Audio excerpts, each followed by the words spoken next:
그러면 지금 현재 추세를 판단하는 방법은 어떻게 합니까?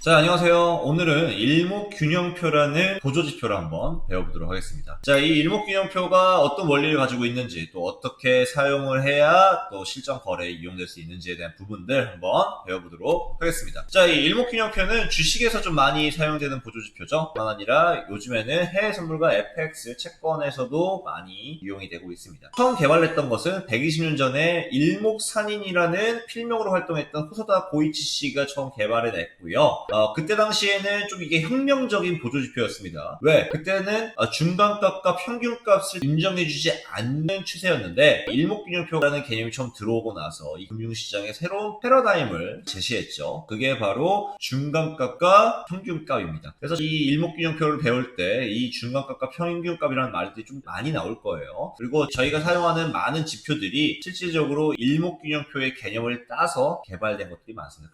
보조지표들의 조상격이라고 볼 수가 있겠네요. 일목균형표는 5가지의 선으로 이루어져 있습니다. 일단 보시면은 전환선이라는 개념이 있고 기준선이라는 개념이 있고 후행스팬, 선행스팬 1, 2로 이렇게 나눠져 있습니다. 자, 이 전환선이라는 것은 이 옆에 보시면은 9라는 숫자가 써 있어요. 이게 뭐냐면 9일 동안에 최고가와 최저가의 평균값을 점으로 이어가지고 만든 선이 전환선이고요.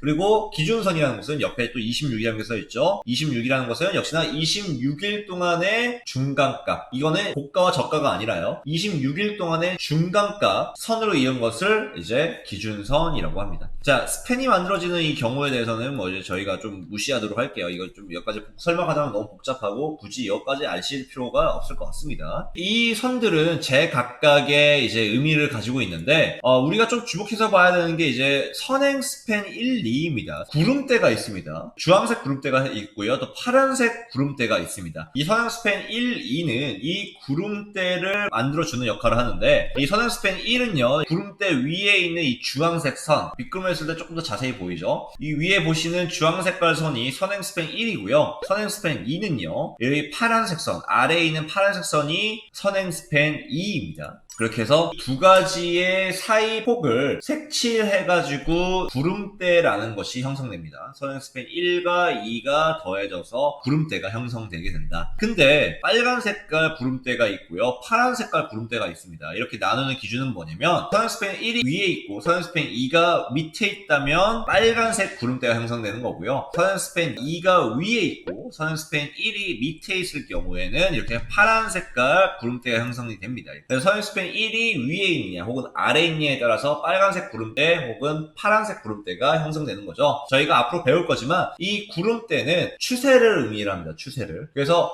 우리가 일목균형표를 공부를 하다 보면 추세가 언제 시작되는지 어느 순간에 전환되는지에 대한 부분들을 조금 알 수 있는 팁이 있어요. 가장 의미 있게 보는 선은 기준선과 선행스팬 1, 2입니다. 전환선과 후행스팬은 보질 않아요. 그래서 이거를 제가 보는 기준으로 여러분들에게 오늘 강의 진행하도록 하겠습니다. 그래서 전환선과 후행스팬 빼고 기준선과 선행스팬 1, 2만 가지고 오늘 얘기하도록 하겠습니다. 여기 지금 보시는 지표 설정 들어가서 지표 조건 설정에 구름대 영역 표시하기가 있습니다. 빗금이 지금 현재 상태고요. 채우기로 하시면 깔끔하게 변환이 됩니다. 자, 일단 기준선입니다.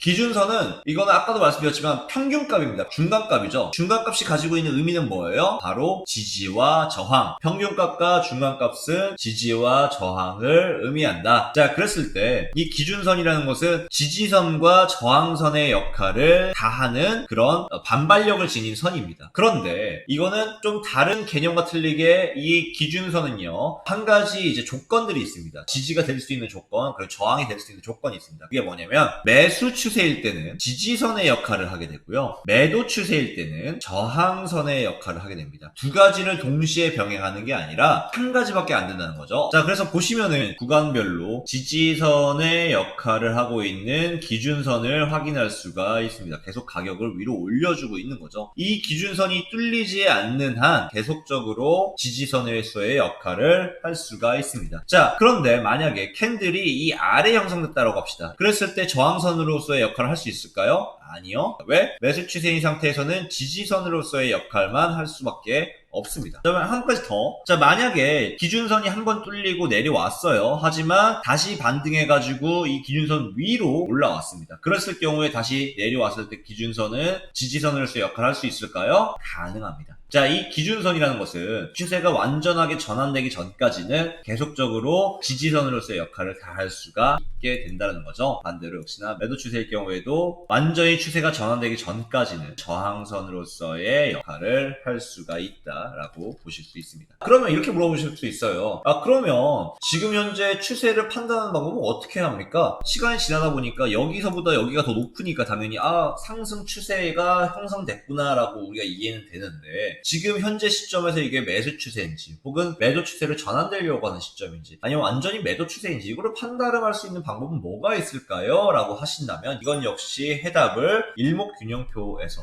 찾아볼 수가 있습니다. 더욱더 자세하게는 선행스팬 1, 2가 형성하는 이 구름대로 매수와 매도 추세를 알아챌 수가 있다는 거죠. 기본적으로 이렇게 빨간색 구름대가 형성된다면 이거는 매수 추세를 의미한다는 거죠. 파란 색깔의 구름대는 매도 추세를 의미합니다. 그런데 구름대가 빨간 색깔 구름대가 나오기 시작합니다. 그러면서 기준선 위로 캔들이 올라가기 시작해요. 이거는 그러면 매수 추세가 시작되는 신호입니다. 물론 여기서 조금 더 기준선이 지지되는 모습들을 확인해야 되겠지만 이거는 지금 현재 아주 완벽히 매수 추세가 시작되고 있는 그 시작점을 알리는 신호입니다. 매도 추세는 동일합니다. 파란색 구름대가 시작된 이후에 기준선보다 이 가격이 아래에 있다면 매도 추세가 시작되겠구나라고 이해할 수 있습니다. 자, 그럼 이렇게 물어보실 수도 있어요. 빨간 색깔이 형성되고 나서 기준선 위에 가격이 있습니다. 하지만 곧바르게 바로 파란 색깔로 구름대가 나왔어요. 그렇게 되면 어떻게 해석해야 되나요? 구름대가 다른 색깔이 형성됐다는 것은 그만큼 한 차례 눌릴 수 있다는 것을 의미합니다. 그랬을 경우에는 추가적으로 매수 추세를 보는 게 아니라 일단은 다시 빨간색으로 전환될 때까지 원래대로의 색깔로 전환될 때까지 기다렸다가 다시 대응하실 필요가 있습니다. 그리고 구름대라는 것은 추세를 의미하기도 하지만 이 구름대가 뚫렸을 때 완벽하게 추세가 전환되는 시점을 의미하기도 합니다. 구름대가 뚫렸어요. 구름대가 뚫리고 나서 기준선 아래로 가격이 형성됐어요. 그리고 나서 파란 색깔 구름대가 형성이 됐습니다. 이랬을 때는 이제 추세가 역전되는 시점을 의미할 수 있다는 거죠. 구름대를 뚫느냐 혹은 구름대가 무슨 색깔이냐 이거에 따라서 지금 현재 추세가 이어지느냐 혹은 이 추세가 역전되느냐를 우리가 알 수 있다는 거죠. 물론 거기에 기준선이라는 개념이 꼭 들어는 가야겠죠.